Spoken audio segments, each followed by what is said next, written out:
Hello పిల్లలు, ఎలా ఉన్నారు? ఇవాళ మనం 3 చిలుకల గురించి కథ చెప్పుకుందాం. ఒక అడవిలో 3 చిలుకలు ఉండేవి.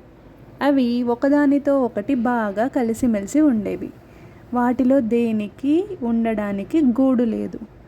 ఎండ నుండి వాన నుండి కాపాడుకోవడానికి మనకి గూడు కావాలి, అందరం తలా ఒక మంచి గూడు తయారు చేసుకుందామా అంది మొదటి చిలుక.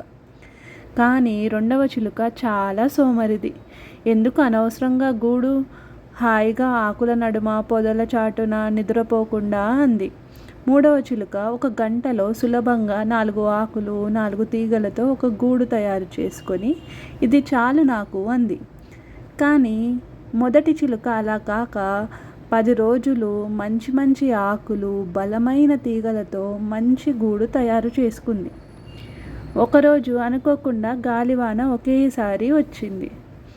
రెండవ చిలుక వానలో తడిచిపోయి చలికి గజగజగా వణికిపోసాగింది. గాలి బలంగా వీచేసరికి మూడవ చిలుక గూడు కూడా ఎగిరిపోయింది. 2 చిలుకలు ఎటుపోవాలో తెలియక భయంతో అరవసాగాయి.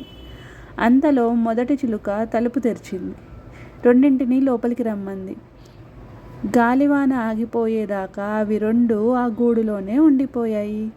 ఎంత గాలి వీచినా ఎంత వాన పడినా ఆ గూడుకి ఏమీ కాలేదు. దాంతో ఆ 2 చిలుకలకు గూడు విలువ తెలిసింది. బాగుందా పిల్లలు? Good night.